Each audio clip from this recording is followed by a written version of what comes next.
세상 사람들은 말하기를 어떤 남자가 아내를 버릴 때에 그 여자가 남편에게서 떠나서 다른 남자의 아내가 되면 그 여자가 본 남편에게로 다시 되돌아갈 수 있느냐? 그렇게 되면 그 땅이 아주 더러워지지 않느냐 한다. 그런데 너는 수많은 남자들과 음행을 하고서도 나에게로 다시 돌아오려고 하느냐? 나 주의 말이다. 두 눈을 뜨고 저 벌거숭이 언덕들을 바라보아라. 네가 음행을 하여 더럽히지 않은 곳이 어디에 있느냐? 사막에 숨어서 사람을 기다리다가 물건을 터는 유목민처럼 너는 길거리마다 앉아서 남자들을 기다렸다. 너는 이렇게 내 음행과 악행으로 이 땅을 더럽혀 놓았다. 그러므로 이른 비가 오지 않고 늦은 비도 내리지 않는데 너는 창녀처럼 뻔뻔스러운 얼굴을 하고 부끄러워하지도 않았다. 지금 너는 나를 아버지라고 부르면서 오랜 친구라고 하면서 하나님은 끝없이 화를 내시는 분이 아니다. 언제까지나 진노하시는 분이 아니다 하면서 온갖 악행을 마음껏 저질렀다. 요시야 왕 때에 주님께서 또 나에게 말씀하셨다. 너는 저 배신한 이스라엘이 한 일을 보았느냐? 그가 높은 산마다 올라가서 음행을 하였고 또 푸른 나무가 있는 곳마다 그 밑에서 음행을 하였다. 그래도 나는 그가 이 모든 음행을 한 다음에 다시 나에게로 돌아오려니 하고 생각하였다. 그러나 그는 끝내 돌아오지 않았다. 신실하지 못한 그의 아우 유다까지도 언니의 변절을 보았다. 유다는 이스라엘이 나를 배신하고 음행을 하다가 바로 그것 때문에 나에게서 내쫓기는 것과 이혼장을 치고 내쫓기는 것을 보았다. 그러나 이 신실하지 못한 아우 유다가 두려운 줄도 모르고 오히려 자기도 가서 음행을 하였다. 그것을 내가 직접 보았다. 그는 음행하는 것을 가벼운 일로 여겨 그 땅을 더럽히고 심지어 돌과 나무를 음란하게 섬겼다. 이런 온갖 음행을 하면서도 배신한 자매 유다는 권성으로 나에게 돌아온 척만 하고 진심으로 돌아오지는 않았다. 나 주의 말이다. 주님께서 또 나에게 말씀하셨다. 비록 이스라엘이 나를 배신하였다고 하지만 신실하지 못한 유다보다는 낫다. 너는 북쪽으로 가서 이 모든 말을 선포하여라. 배신한 이스라엘아 돌아오너라. 나 주의 말이다. 내가 다시는 노한 얼굴로 너를 대하지 않겠다. 나는 자비로운 하나님이다. 나 주의 말이다. 내가 너를 영원히 품지는 않겠다. 다만 너는 너의 죄를 깨달아라. 너는 너의 주 하나님을 배반하고 떠나서 푸른 나무마다 찾아다니며 그 밑에서 다른 신들에게 너의 몸을 내맡겼으며 나에게 순종하지 않았다. 너는 이것을 깨달아라. 나 주의 말이다. 나를 배신한 자녀들아 돌아오너라. 나 주의 말이다. 내가 너희의 보호자다. 내가 성읍마다 한 사람씩 가문마다 두 사람씩 택하여 너희를 시온산으로 데려오겠다. 그때에 내가 마음에 맞는 목자들을 너희에게 세워주겠다. 그러면 그들이 지식과 훈계로 너희를 양육할 것이다. 그때가 이르러서 너희가 이 땅에서 번성하여 많아지면 아무도 다시는 주의 언약궤를 말하지 않을 것이다. 나 주의 말이다. 그것을 다시는 마음속에 떠올리지도 않을 것이며 기억하거나 찾지도 않을 것이다.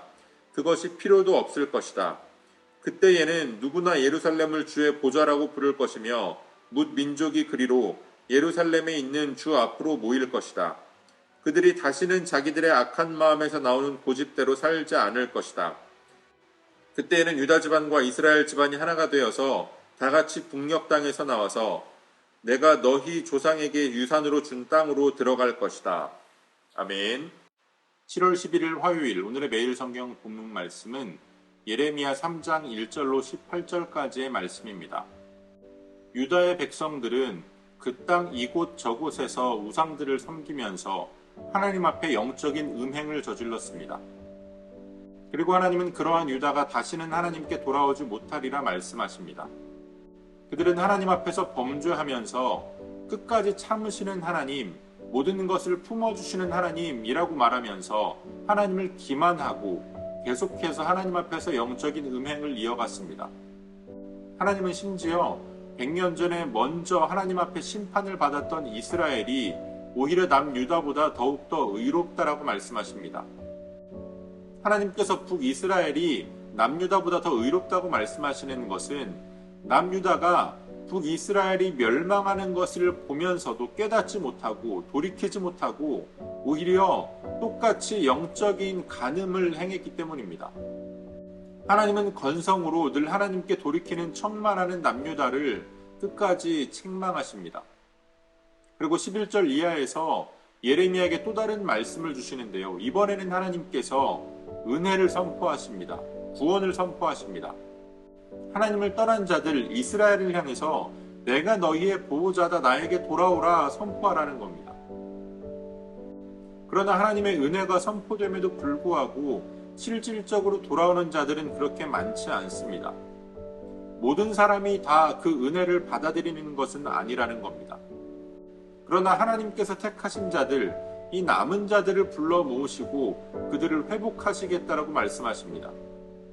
메시아의 통치를 받는 예수 그리스도를 통해서 이루실 그 완전한 나라에 대한 예언을 주시는 겁니다. 물론 1차적으로는 포로 귀환을 통해서 하나님께서 약속하신 말씀이 이루어졌습니다.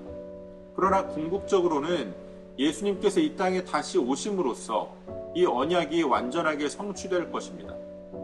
중요한 것은 하나님의 말씀이 우리에게 선포되어질 때에 그것을 듣는 척만해서는 안 된다는 겁니다. 하나님을 기만하지 않아야 한다는 겁니다.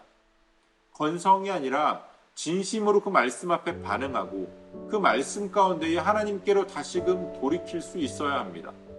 내가 원할 때에만, 나에게 필요한 것이 있을 때에만 하나님을 찾는 사람은 결코 하나님의 음성에 신실하게 반응하는 사람이 아닙니다. 하나님의 자녀된 우리들을 다시금 부르시는, 다시금 긍휼과 은혜를 베푸시는 이 하나님의 음성 앞에서 정말 우리가 우리의 마음을 찢고 애통하며 돌이킬 수 있는 자들로 서기를 원합니다. 오늘도 우리에게 주신 본문의 말씀을 몇 차례 더 읽으시면서 여러분들에게 개별적으로 깨닫게 하시는 하나님의 말씀을 묵상하시고 각자의 기도로 오늘의 묵상을 마치겠습니다.